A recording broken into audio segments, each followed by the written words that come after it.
Assalamualaikum warahmatullahi wabarakatuh.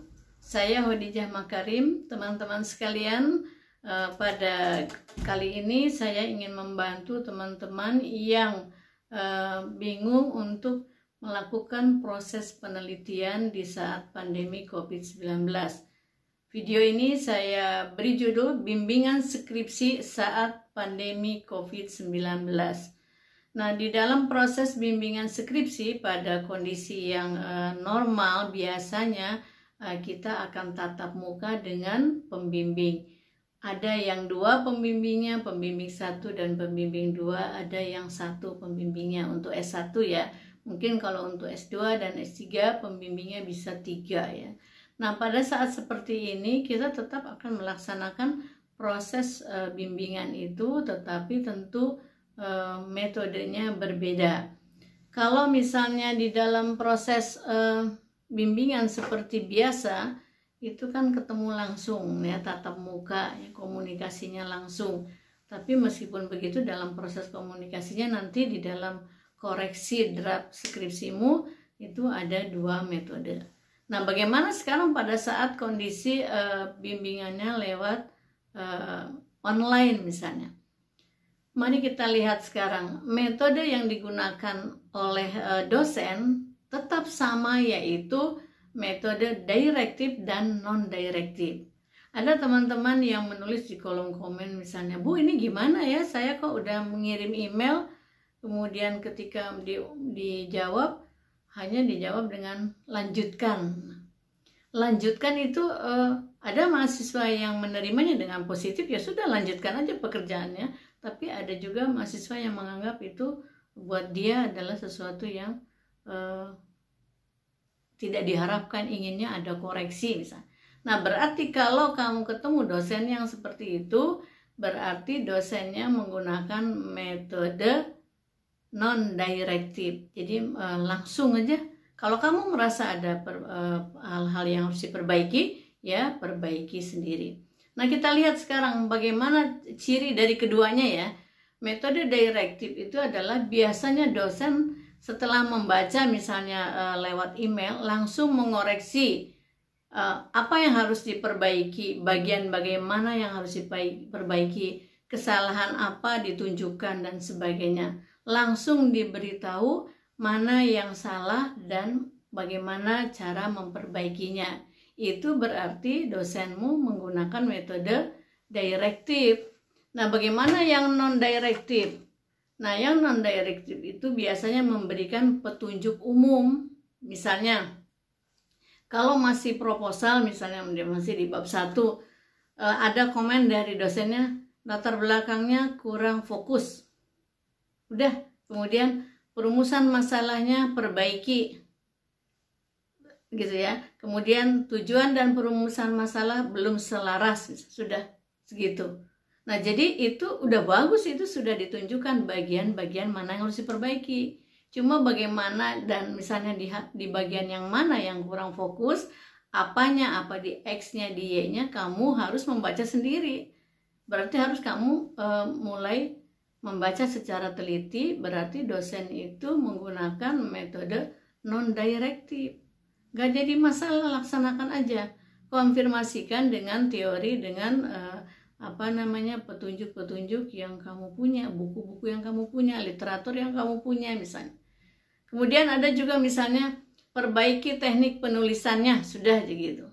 Nah, itu berarti kamu belum menggunakan pedoman penulisan yang digunakan oleh kampusmu misalnya. Berarti carilah pedoman itu. Ya, itu jadi contohnya dari non-direktif.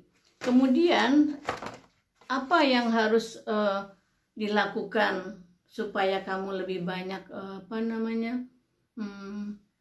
berkomunikasi dengan dosen? Saran saya, cobalah cari teman-teman yang satu pembimbing misalnya.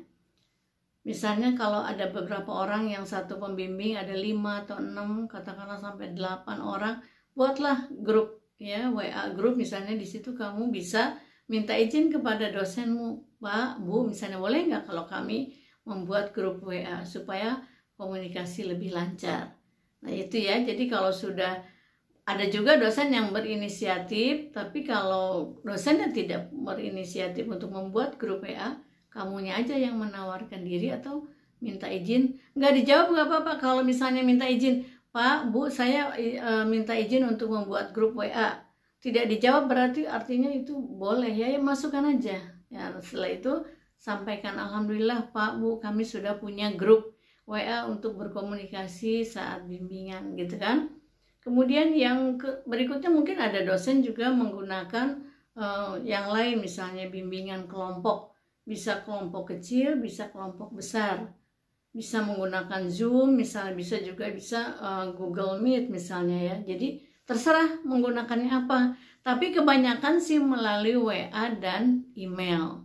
Itu adalah bagaimana cara dosen membimbing kamu di saat pandemi COVID-19 ini.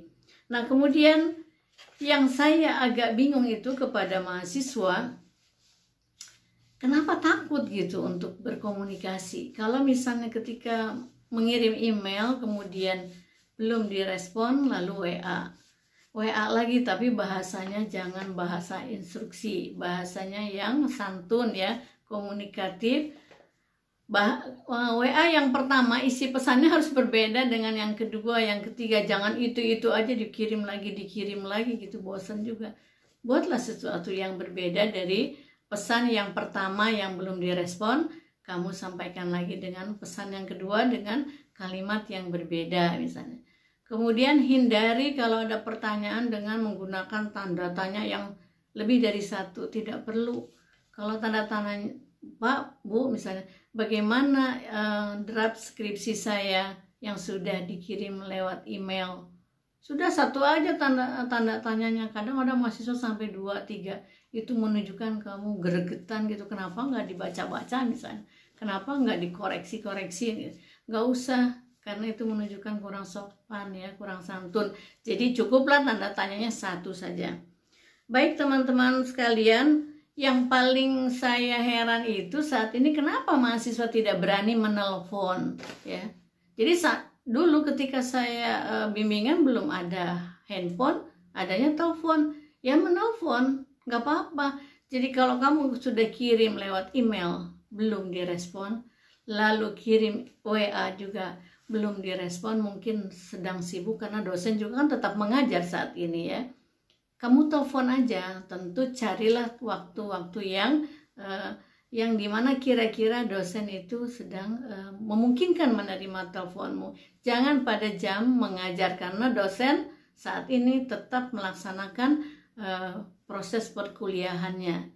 Mungkin kalau saat ini dalam bulan Ramadan bisa kamu cari di antara jam 5 dan menjelang maghrib. Insya Allah dosenmu sedang istirahat menunggu berbuka puasa gitu ya.